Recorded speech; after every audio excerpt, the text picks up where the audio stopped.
বিসমিল্লাহির রহমানির রহিম। সুপ্রিয় শিক্ষার্থীরা, আমি Syeda Khudija Begum M Shah Alam Chowdhury degree college কর্তৃক আয়োজিত অনলাইন ক্লাসে তোমাদেরকে স্বাগত জানাচ্ছি। শিক্ষার্থীরা, আমি আশা করি আল্লাহর রহমতে তোমরা সবাই সুস্থ ও নিরাপদে আছো। আমরা আজকে আলোচনা করব প্রথম অধ্যায়ের ব্রিটিশ ভারতে প্রতিনিধিত্বশীল শাসন ব্যবস্থার বিকাশ, সেই অধ্যায়ের 1919 সালের ভারত শাসন আইনে প্রবর্তিত দ্বৈত শাসনের ব্যর্থতার কারণ। প্রিয় শিক্ষার্থীরা, 1919 সালের ভারত শাসন আইন আমি তোমাদের সাথে আলোচনা করেছি এবং এটির গুরুত্বও আলোচনা করেছি। আজকে আমরা আলোচনা করব এই আইনে প্রবর্তিত 1919 সালের ভারত শাসন আইনে প্রবর্তিত দ্বৈত শাসন ব্যবস্থা। কেননা দ্বৈত শাসন ব্যবস্থার প্রবর্তন ছিল এই আইনের যেমনি একটি উল্লেখযোগ্য বৈশিষ্ট্য, তেমনি এটি ছিল ঐতিহাসিক ও একটি যুগান্তকারী ঘটনা। আমরা এই দ্বৈত শাসন ব্যবস্থাকে আলোচনা করেছিলাম দুইটি ভাগে। এটা প্রবর্তন করা হয়েছিল, ক্ষমতা প্রদেশগুলোর ক্ষমতাকে দুটি ভাগে ভাগ করা হয়েছিল, সংরক্ষিত এবং হস্তান্তরিত। গভর্নর জেনারেল এবং তার কার্যনির্বাহী পরিষদ, এবং এটা সংরক্ষিত বিষয় হিসেবে ছিল গভর্নর জেনারেল এবং কার্যনির্বাহী পরিষদের উপর। অন্যদিকে মন্ত্রিসভার এবং গভর্নরের হাতে ছিল হস্তান্তরিত বিষয়গুলো। কিন্তু বাস্তবে আমরা লক্ষ্য করি এই দ্বৈত শাসন ব্যবস্থা ব্যর্থ হয়। এখন স্বাভাবিকভাবে দ্বৈত শাসন বলতে আমরা বুঝি একই প্রশাসনের অধীনে দুই ধরনের কর্তৃপক্ষের উপস্থিতিকে বলা হয় দ্বৈত শাসন ব্যবস্থা। প্রকৃতপক্ষে আমরা লক্ষ্য করি 1919 সালের ভারত শাসন আইনে এই দ্বৈত শাসন ব্যবস্থা ব্যর্থতার যে কারণগুলো, সেগুলোকে আমরা যদি এইভাবে ভাগ করি বিভিন্ন কারণে, তাহলে প্রথম কারণ হিসেবে আমরা দেখতে পাবো গভর্নরের অপ্রতিহত ক্ষমতা। শিক্ষার্থীরা, আমার পূর্বের আলোচনা আমি বলেছিলাম যে গভর্নর জেনারেল এবং প্রাদেশিক গভর্নরের যে ক্ষমতাগুলো ছিল সেগুলোই সাংবিধানিকভাবে বা আইনগতভাবে তাদেরকে দেওয়া হয়েছে। সেই জন্য কার্যকর শাসন ব্যবস্থা ভারতবর্ষে ব্রিটিশ সরকার ভারতীয়দেরকে প্রদানের মাধ্যমে সন্তুষ্ট করতে পারেনি। আজ আমরা সেই গভর্নরের অপ্রতিহত ক্ষমতা নিয়ে আলোচনা করব। এটি দ্বৈত শাসন ব্যবস্থা প্রবর্তনের সর্বাপেক্ষা বড় বাধা ছিল, কারণ গভর্নর জেনারেলের যে কর্তৃত্বমূলক এবং প্রভুসুলভ ক্ষমতা ছিল এবং তার কার্যনির্বাহী পরিষদের সেটা ছিল সীমাহীন। এই সীমাহীন ক্ষমতার কাছে আমরা লক্ষ্য করি হস্তান্তরিত বিষয়গুলো যে মন্ত্রীদের হাতে ছিল, তারা অনেক সময় গভর্নর জেনারেল এবং তার কার্যনির্বাহী পরিষদ হস্তান্তরিত বিষয় পরিচালনার ক্ষেত্রে মন্ত্রিসভার সিদ্ধান্তকে বা তাদের যে ধরনের কার্যাবলীগুলো সেগুলোকে তারা অগ্রাহ্য করে বাতিল করে দিতে পারতেন। মন্ত্রীগণ গভর্নরের খেয়ালখুশির উপর অনেক সময় তাদের স্বপদে বহাল থাকতেন। অর্থাৎ এই গভর্নরের এত ক্ষমতা ছিল যে মন্ত্রীদের কার্যকাল, তাদের মেয়াদ, ক্ষমতার কর্তৃত্ব পূর্ণাঙ্গ রূপে গভর্নরের হাতে ন্যস্ত ছিল। এবং মন্ত্রীগণকে একদিকে যেমন গভর্নরের এই কর্তৃত্ব স্বরূপ আর বা প্রভুত্বমূলক ক্ষমতার বা কর্তৃত্বকে মেনে নিতে হতো, অন্যদিকে তাদেরকে তাদের কাজের জন্য আইনসভায় জবাবদিহি করতে হতো। ফলে আমরা লক্ষ্য করি দ্বৈত শাসন ব্যবস্থার মূল সূত্রের সাথে আমরা লক্ষ্য করি এখানে একটা সাংঘর্ষিক অবস্থান বিদ্যমান। এই কারণে দ্বৈত শাসন ব্যর্থ হয়। তোমাদের যেমন সিকিউতে যে প্রশ্নগুলো প্রয়োগ এবং উচ্চতর দক্ষতা, সেখান থেকে যে কোনো একটি প্রশ্ন এই দ্বৈত শাসনের উপর আসতে পারে। ব্রিটিশ ভারতে প্রবর্তিত আইনটিতে দ্বৈত শাসন ব্যবস্থা কেন ব্যর্থ হয়, তাহলে আমরা এই কারণগুলো লিখব, এটি একটু মনে রাখতে হবে। তারপরে আমরা যেটা বলেছি, মন্ত্রিসভার দায়িত্বশীলতার অভাব। আমরা জানি সাধারণত, আমি বলেছি এই সরকার ব্যবস্থায় অর্থাৎ 19 সালের আইনে ব্রিটিশ সরকার মন্ত্রী পরিষদ শাসিত সরকার বা সংসদীয় সরকার প্রবর্তন করে। সেখানে আমরা কি লক্ষ্য করি যে সংসদীয় সরকার ব্যবস্থায় মন্ত্রীরা এককভাবে এবং যৌথভাবে আইনসভার নিকট দায়িত্বশীল থাকে এবং এই দায়িত্বশীলতার মাধ্যমে সংসদীয় সরকার ব্যবস্থা কার্যকর হয়। কিন্তু আমরা লক্ষ্য করি এই আইনে মন্ত্রিসভার সদস্যগণ তাদের কাজের জন্য ব্যক্তিগতভাবে আইনসভার নিকট দায়ী থাকতেন, কেননা প্রাদেশিক গভর্নর মন্ত্রীদের সাথে যৌথভাবে সিদ্ধান্ত গ্রহণের ক্ষেত্রে আলাপ আলোচনার পরিবর্তে তাদের সাথে ব্যক্তিগতভাবে পরামর্শ করতেন। কার সাথে? মন্ত্রিসভার সাথে যৌথভাবে আলোচনার পরিবর্তে ব্যক্তিগতভাবে তাদের সাথে আলাপ আলোচনা করতেন। ফলে মন্ত্রীদের মধ্যে বা মন্ত্রিসভা যৌথ দায়িত্বশীলতা না থাকায় তারা কি করতেন, সংসদীয় গণতন্ত্রের যে মূল ভিত্তি যৌথ দায়িত্বশীলতা ও একক দায়িত্বশীলতার মাধ্যমে সংসদ যেমন প্রাণবন্ত হয় তেমন মন্ত্রীদের মধ্যে জবাবদিহিতার একটা মানসিকতা সৃষ্টি হয়। আমরা এখানে লক্ষ্য করি এই যৌথ দায়িত্বশীলতার অভাবের কারণে এককভাবে তারা গভর্নরের নিকট দায়িত্বশীল থাকার কারণে মন্ত্রিসভার মধ্যে যৌথ দায়িত্বশীলতার প্রচন্ড অভাব পরিলক্ষিত হয়। এটিও ডায়ার্সি সিস্টেমকে বা দ্বৈত শাসনকে ব্যর্থ করার একটি অন্যতম কারণ। শিক্ষার্থীরা, আরেকটি গুরুত্বপূর্ণ কারণ যেটা হচ্ছে বিষয় বন্টনে অসঙ্গতি। বিষয় বন্টনে অসঙ্গতি এটি একটি গুরুত্বপূর্ণ কারণ। প্রাদেশিক বিষয়গুলোকে আমরা লক্ষ্য করি মন্ত্রী পরিষদ এবং গভর্নরের কার্যনির্বাহী পরিষদের মধ্যে ভাগ করে দেওয়ার ক্ষেত্রে অনেক ত্রুটি বিচ্যুতি ছিল, অর্থাৎ যেটিকে আমরা বলেছি সংরক্ষিত এবং হস্তান্তরিত বিষয়। যেমন আমরা দেখি কৃষি ব্যবস্থা পরিচালনার দায়িত্বটি প্রদান করা হয়েছিল কাকে? মন্ত্রী পরিষদের উপর, অর্থাৎ এটি মন্ত্রী পরিষদের উপর ন্যস্ত ছিল। এই যে দেখো, কৃষি ব্যবস্থা পরিচালনার দায়িত্ব। কৃষির জন্য অবশ্যই প্রয়োজন ছিল সেচ ব্যবস্থা। আমি এখানে যেমন দেখেছি সেচ ব্যবস্থা, কিন্তু সেই সেচ ব্যবস্থা কার হাতে ন্যস্ত ছিল? সেচ ব্যবস্থার যে বিষয়টি পরিচালনার বা অর্থ ছাড়ের বিষয়টি, সেটি ছিল কার্যনির্বাহী পরিষদের উপর ন্যস্ত। ফলে আমরা লক্ষ্য করি কৃষিমন্ত্রী জলসেচ পরিচালনা বা সিদ্ধান্ত গ্রহণের সময় তাকে দায়িত্বপ্রাপ্ত কার্যনির্বাহী পরিষদের, কার কার্যনির্বাহী পরিষদ? প্রাদেশিক গভর্নরের কার্যনির্বাহী পরিষদের উপর তাকে এই ক্ষেত্রে প্রয়োজনীয় সাহায্য সহযোগিতার জন্য নির্ভরশীল থাকতে হতো। কিন্তু কার্যনির্বাহী পরিষদ বা প্রাদেশিক গভর্নর তাকে এই ক্ষেত্রে কৃষিকার্য পরিচালনার জন্য সেচ ব্যবস্থার একটি উদাহরণ হিসেবে আমি এটি দেখালাম। এরকম সংরক্ষিত বিষয় এবং হস্তান্তরিত বিষয়ের বন্টনের যে অসম নীতি, সেই নীতির কারণে বা অসঙ্গতি, আইনগত যে অসঙ্গতি ছিল সেটির কারণে দ্বৈত শাসন ব্যবস্থা বাস্তবায়িত হতে পারে নাই। ফলে কি হতো যে মন্ত্রী পরিষদকে সেচ ব্যবস্থার সিদ্ধান্ত তাদের থেকে যদি গ্রিন সিগন্যাল বা তাদের থেকে সবুজ সংকেত না পেতেন, তাহলে তারা এই ক্ষেত্রে ভালো ভালো প্রকল্প গ্রহণ করেও সেটি বাস্তবায়ন করতে পারতেন না। এটির কারণে আমরা লক্ষ্য করি দ্বৈত শাসনের একটি ব্যর্থতার কারণ। তারপর হচ্ছে সংসদীয় ঐতিহ্যের অভাব। সংসদীয় ঐতিহ্যের অভাব সেটি কি? সংসদীয় গণতন্ত্রের যে ঐতিহ্য, সেই ঐতিহ্য অনুযায়ী কি হয় যে মন্ত্রিসভা গঠিত হয় সাধারণত নির্বাচনের ভিত্তিতে, এবং সেই নির্বাচনে যে দলটি সংখ্যাগরিষ্ঠতা অর্জন করে এককভাবে বা নিরঙ্কুশ সংখ্যাগরিষ্ঠতার ভিত্তিতে, তাদের মধ্য থেকে বা সেই সংখ্যাগরিষ্ঠ দল থেকে মন্ত্রিসভা গঠিত হয় এবং সেই মন্ত্রীরা তাদের কাজের জন্য একটু আগে আমি যেটা বললাম এককভাবে এবং যৌথভাবে আইনসভার নিকট দায়ী থাকে এবং কাজের জন্য জবাবদিহি করে।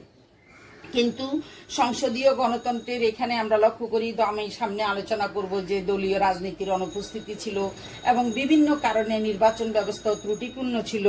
বিভিন্ন কারণে সংসদীয় গণতন্ত্রের যে ঐতিহ্য, সেটি মাত্র তারা প্রথমেই 9 এবং 19 সাল আইন বা তাদের আইনগুলোতে সীমিত আকারে যেটি প্রবর্তন করেছিল, সেটা ভারতীয়দের মধ্যে বা আইনগতভাবে ততটা সাংগঠনিক ভিত্তি লাভ না করার কারণে আমরা লক্ষ্য করি সংসদীয় ঐতিহ্য গড়ে ওঠেনি।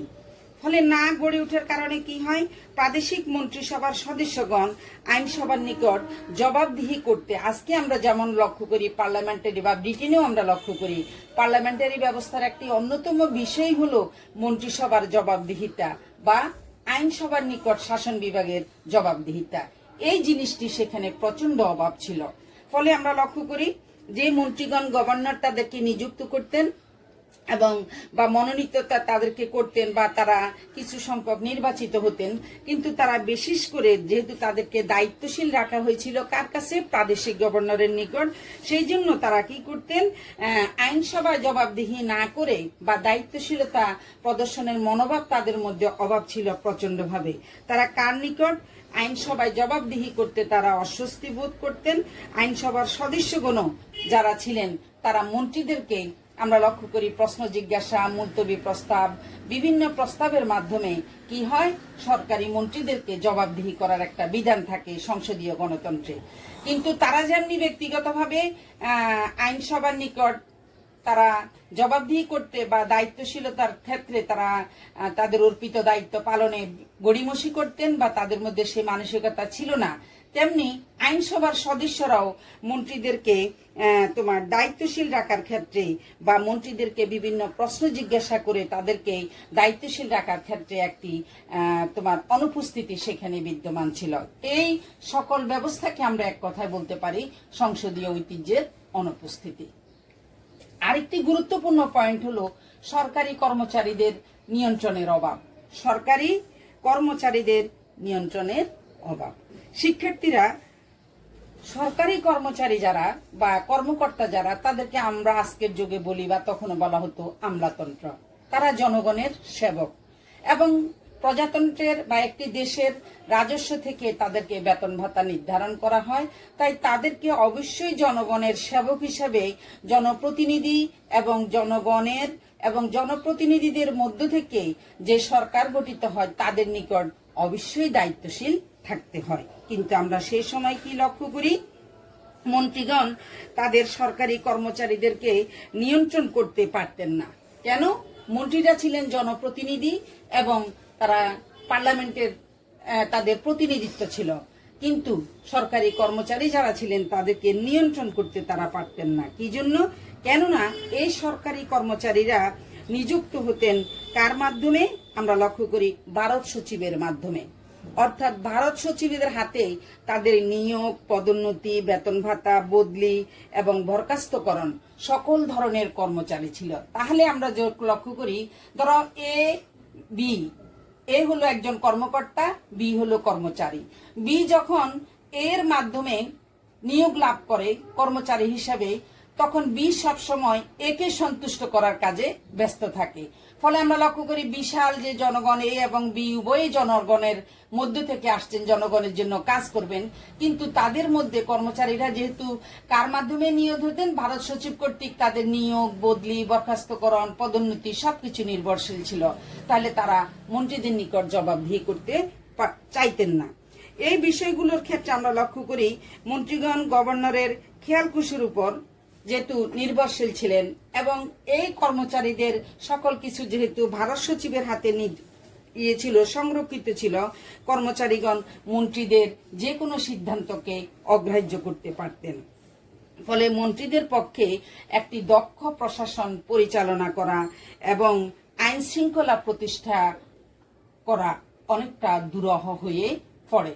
ফলে প্রদেশে বিশৃঙ্খলা দেখা দেয় এবং আইনগত যে বিধানগুলো সেগুলো যখন কাঠামো হিসাবে, ইনস্টিটিউশন হিসাবে কার্যকর হয় না, তখন যে দ্বৈত শাসন প্রবর্তন করা হয়েছিল সেটি আলোর মুখ দেখতে পারেনি। কারণ শাসন ব্যবস্থায় যারা সরকারি কর্মচারী থাকেন তারাই হলেন নিউক্লিয়াস শাসন ব্যবস্থার। তারা যদি মন্ত্রীরা যারা জনপ্রতিনিধি থাকেন বা আইনসভায় যাদের প্রতিনিধিত্ব থাকে তাদের কাছে যদি দায়ী না থাকেন, তাদেরকে যদি জবাবদিহি না করেন, তাহলে একটি স্বচ্ছ গতিশীল প্রশাসন কখনো গড়ে উঠতে পারে না। আরেকটি গুরুত্বপূর্ণ ব্যর্থতার কারণ হিসেবে আমরা উল্লেখ করতে পারি মন্ত্রী পরিষদ এবং কার্যনির্বাহী পরিষদের মধ্যে ক্ষমতার দ্বন্দ্ব। মন্ত্রী পরিষদ এবং কার্যনির্বাহী পরিষদের মধ্যে ক্ষমতার দ্বন্দ্ব। দেখো, প্রাদেশিক মন্ত্রিসভার সদস্যগণ ছিলেন নির্বাচিত, প্রাদেশিক মন্ত্রিসভার সদস্যগণ ছিলেন নির্বাচিত। অন্যদিকে কার্যনির্বাহী যে পরিষদ, সেই পরিষদের সদস্যরা ছিলেন মনোনীত। তাহলে আমরা জানি যে মনোনীত ব্যক্তি এবং নির্বাচিত ব্যক্তির মধ্যে একটি স্থায়ী যুদ্ধ বিদ্যমান থাকে। সেই স্থায়ী যুদ্ধ এখানেও কাজ করেছিল। মন্ত্রীগণ যখন জনকল্যাণের জন্য তারা নিয়োজিত থাকতেন, তখন এই কার্যনির্বাহী পরিষদের যারা সদস্য ছিলেন, যেহেতু তারা গভর্নরের বা গভর্নর জেনারেলের কার্যনির্বাহী পরিষদের সদস্য, আমরা যেহেতু প্রদেশের কথা বলছি, প্রাদেশিক গভর্নররা, তখন এই প্রাদেশিক গভর্নরের মন্ত্রীগণ কাকে সন্তুষ্ট? তারা আমরা যেটা বললাম যে মন্ত্রীরা কার্যনির্বাহী গভর্নরের কার্যনির্বাহী পরিষদের সদস্য যারা ছিলেন তারা ছিলেন মনোনীত, আর মন্ত্রীরা ছিলেন নির্বাচিত। ফলে এই স্নায়ী যুদ্ধে আমরা লক্ষ্য করি মন্ত্রীগণ যখন জনকল্যাণে নিয়োজিত থাকতেন, তখন কার্যনির্বাহী পরিষদের সদস্যগণ সন্তুষ্ট থাকতেন কিভাবে গভর্নরকে সন্তুষ্ট রাখা যায়। এটি একটি দিক। ফলে আমরা লক্ষ্য করি কার্যনির্বাহী পরিষদ এবং মন্ত্রী পরিষদের মধ্যে বিভিন্ন প্রশাসনিক কার্যকলাপ পরিচালনার ক্ষেত্রে একটা ভুল বুঝাবুঝি এবং নানা ধরনের সংশয়ের সৃষ্টি হয়। এই উভয় সংস্থার মধ্যে যে বিরোধ, সেটি প্রাদেশিক প্রশাসন ব্যবস্থাকে কি করে দেয়? অচল করে দেয়, বা প্রশাসনের যে গতিশীলতা, যে ছন্দ, সেটা অনেক সময় নিষ্প্রভ হয়ে যায় মন্ত্রী পরিষদ এবং কার্যনির্বাহী পরিষদের ক্ষমতার দ্বন্দ্বের কারণে। তাহলে এটাও যারা আইনটি তৈরি করেছিলেন, ক্ষমতাকে বিভাজন করেছিলেন, প্রদেশের সংরক্ষিত, হস্তান্তরিত, এবং সেখানে আমি যেটি বলেছিলাম তোমাদের আগের 19 সালের বৈশিষ্ট্য আলোচনায়, প্রয়োগের দিক থেকে নানা ধরনের ত্রুটি ছিল। সেই ত্রুটির কারণে দায়িত্বশীল শাসন ব্যবস্থা প্রবর্তিত হয় নাই। এটিও তার একটি গুরুত্বপূর্ণ দিক। এখন আমরা আরেকটি কারণ আলোচনা করব, আর্থিক অসঙ্গতি। আর্থিক অসঙ্গতি। শিক্ষার্থীরা, অর্থ হল সকল কিছুর মূল চালিকা শক্তি। কারণ প্রশাসন, রাজনৈতিক ব্যবস্থা, অর্থনৈতিক ব্যবস্থা, আমরা যা কিছু বলি না কেন, সবকিছু পরিচালনার জন্য অর্থের প্রয়োজন। সে আর্থিক অসঙ্গতি কিরকম ছিল? একটি গুরুত্বপূর্ণ দিক ছিল। মন্ত্রীদের উপর বিভিন্ন উন্নয়নমূলক কাজের দায়িত্ব অর্পিত ছিল। হলেও যেমন অর্থ দপ্তর পরিচালনার দায়িত্ব কার হাতে ছিল? গভর্নর এবং তার কার্যনির্বাহী পরিষদের উপর। তাইলে অর্থ দপ্তর যেটি থেকে অর্থ আসবে, সেটি নিয়ন্ত্রণ এবং পরিচালনার ভার বা দায়িত্ব কার উপর ছিল? গভর্নরের কার্যনির্বাহী পরিষদের হাতে। তাহলে মন্ত্রীদেরকে তাদের প্রতিদিনের বা প্রাত্যহিক রুটিন ওয়ার্কের যে কাজগুলো, সেগুলো যখন তারা পরিচালনা করতে যেতেন, তখন তাদেরকে নানা ধরনের আর্থিক সংকটের সম্মুখীন হতে হতো। অনেক সময় প্রয়োজনীয় আর্থিক যে ধরনের প্রকল্পগুলো তারা গ্রহণ করতেন, প্রয়োজনীয় অর্থ ছাড়ের অভাবে তারা সেই প্রকল্পগুলো বা পরিকল্পনাগুলোকে বাতিল, উন্নয়নমূলক পরিকল্পনাগুলোকে গ্রহণ করার পরও মন্ত্রীরা বাস্তবায়ন করতে পারতেন না। ফলে সেগুলো বাতিল করতে হতো তাদেরকে, বা পরিত্যাগ করতে মন্ত্রীরা বাধ্য হতেন। আরেকটি হলো দলীয় রাজনীতির অভাব। দলীয় রাজনীতির, সুপ্রিয় শিক্ষার্থীরা, দলীয় রাজনীতির অনুপস্থিতি আমরা লক্ষ্য করি দ্বৈত শাসন ব্যবস্থা ব্যর্থতার একটি গুরুত্বপূর্ণ কারণ। কেন? বর্তমান গণতন্ত্রের যুগে আমরা লক্ষ্য করি, বা আমার এই আলোচনায় আমরা বলেছি যে সংখ্যাগরিষ্ঠতার ভিত্তিতে যে দল সংখ্যাগরিষ্ঠ হয়, তারাই সরকার গঠন করে। তাইলে রাজনীতিক গণতন্ত্রের জন্য যেমনি দলীয় রাজনীতি অপরিহার্য, সেই দলীয় রাজনীতির ভিত্তিতে আমরা লক্ষ্য করি প্রশাসনিক কার্যক্রম বা সংসদীয় ব্যবস্থা গঠিত হয়, এবং সেই সংসদীয় ব্যবস্থার মধ্য থেকে যে মন্ত্রী পরিষদ, তারা তাদের প্রশাসনিক কার্যক্রম পরিচালনা করে। কিন্তু আমরা এই আইনের মধ্যে কি লক্ষ্য করি? দল ব্যবস্থা, সংসদীয় এবং দায়িত্বশীল শাসন ব্যবস্থার যে পূর্বশর্তের কথা আমি বললাম, সেটি আমরা এখানে কেমন ভাবে দেখি?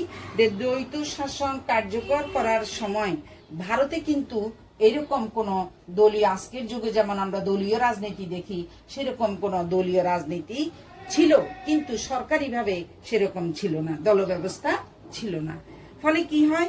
মন্ত্রীগণ, আমি একটু আগেও বলেছি তোমাদেরকে যে মন্ত্রীদের সংসদীয় ঐতিহ্যের অনুপস্থিতির আলোচনা করার সময় মন্ত্রীগণ যৌথভাবে নিযুক্ত না হয়ে তারা ব্যক্তিগতভাবে ব্যক্তিগতভাবে নিযুক্ত হতেন। কার মাধ্যমে? সরকারি সদস্যদের উপর গভর্নরের মাধ্যমে, এবং তাদেরকে তাদের কাজের জন্য কার উপর নির্ভরশীল থাকতে হতো? সরকারি সদস্যদের উপর তাদের কাজের জন্য তাদেরকে নির্ভর থাকতে হতো। ফলে মন্ত্রীদের ক্ষমতা আমরা লক্ষ্য করি ক্রমাগতভাবে সংকুচিত হয়ে পড়ে। তাহলে দলীয় রাজনীতির অনুপস্থিতি দ্বৈত শাসন ব্যবস্থার ব্যর্থতার একটি অন্যতম কারণ হলো কি জন্য? দ্বৈত শাসন যখন প্রবর্তন করা হয় সংরক্ষিত এবং হস্তান্তরিত ক্ষমতার মাধ্যমে একটি প্রদেশে, তখন সেটিকে বাস্তবায়িত করার জন্য যে মন্ত্রী পরিষদ ছিল, সেখানে মন্ত্রী পরিষদ গঠিত হয় সংখ্যাগরিষ্ঠ দল থেকে। সেই সংখ্যাগরিষ্ঠ দল আসে থেকে দলীয় রাজনীতির ভিত্তি থেকে বা দলীয় রাজনীতির মধ্য থেকে। কিন্তু দল ছিল, যেটা 19 সালের আইন আমরা জানি, 1885 সালে কি ছিল? কংগ্রেস, 1906 সালে ছিল মুসলিম লীগ। তারপরেও অতটা বর্তমান যুগের মতো যেরকম আমরা গণতন্ত্রের আবরণে দেখি যে দলীয় রাজনীতি বা বহুদলীয় ব্যবস্থা, কিন্তু তখন সেরকম ব্যবস্থা বিদ্যমান ছিল না। ফলে দ্বৈত শাসন কার্যকর করার সময় ভারতের যে দলীয় রাজনীতি বা তাদেরকে দলীয় রাজনীতির ভিত্তিতে ক্ষমতা পরিচালনার জন্য সরকারের যে উন্মুক্ত একটা আইনগত প্রক্রিয়া থাকে, সেটি অনুপস্থিত ছিল। ফলে মন্ত্রীগণ যৌথভাবে নিযুক্ত না হয়ে তারা কি হতেন? ব্যক্তিগতভাবে নিযুক্তি লাভ করতেন এবং সরকারি সদস্যদের উপর তাদের কাজের জন্য তাদেরকে বহুলাংশে নির্ভরশীল থাকতে হতো। ফলে মন্ত্রীদের ক্ষমতা আমরা লক্ষ্য করি ক্রমাগতভাবে সংকুচিত হয়ে পড়ে এবং সংসদীয় ও দায়িত্বশীল ব্যবস্থা হুমকির সম্মুখীন হয়। তাহলে আমরা আলোচনা করলাম, আমার শিক্ষার্থীদের জ্ঞাতার্থে আমি আবার বলছি, 1919 সালের আইনে দ্বৈত শাসন ব্যবস্থার প্রবর্তন একটি যুগান্তকারী পদক্ষেপ ছিল। কিন্তু কোথায়? প্রদেশে। কি জন্য? দায়িত্বশীল শাসন ব্যবস্থা প্রবর্তনের লক্ষ্যে, অধিকতর দায়িত্বশীল। কিন্তু সেই দ্বৈত শাসন ব্যবস্থাকে একই প্রশাসনের অধীনে দুইটি ভাগে আমরা ভাগ করেছিলাম, সংরক্ষিত এবং হস্তান্তরিত। কিন্তু এই ক্ষমতাগুলো পরিচালনা করার ক্ষেত্রে কার্যনির্বাহী পরিষদ, মন্ত্রিসভা এবং প্রশাসনের কর্মকর্তা, যাদের কথা বলেছি, এবং সরকার আর্থিক অসঙ্গতি, এই গুরুত্বপূর্ণ কারণগুলোর কারণে আমরা লক্ষ্য করি প্রদেশে সংরক্ষিত এবং হস্তান্তরিত বিষয়গুলো পরিচালনা করতে গিয়ে যে ক্রমাগতভাবে প্রশাসনিক সংঘর্ষ বা সাংঘর্ষিক অবস্থানের সৃষ্টি হয় এবং কর্তৃত্বমূলক ব্যবস্থার সৃষ্টি হয়েছিল। বিশেষ করে আবারও বলছি, গভর্নরের অপ্রতিহত ক্ষমতা বা কেন্দ্রীয় সরকারের ক্ষমতা ইত্যাদি কারণে এবং সংসদীয় গণতন্ত্রের ঐতিহ্যের অনুপস্থিতির কারণে ইত্যাদি কারণে এই দ্বৈত শাসন ব্যবস্থা ব্যর্থ হয়। তাহলে তোমাদের প্রয়োগ বা অনুধাবনে যদি আসে বা উচ্চতর দক্ষতায় যদি আসে, দ্বৈত শাসন কাকে বলে সেটি যেমনি আমরা উত্তর করতে পারবো। কেন দ্বৈত শাসন ব্যর্থ হয়েছিল, এই কারণগুলো আলোচনার মাধ্যমে প্রয়োগ বা উচ্চতর দক্ষতা যেখানে আসুক আমরা এটিরও আনসার করতে সমর্থ হব। আমি আশা করি তোমরা বুঝেছো আমার এই আলোচনাটি।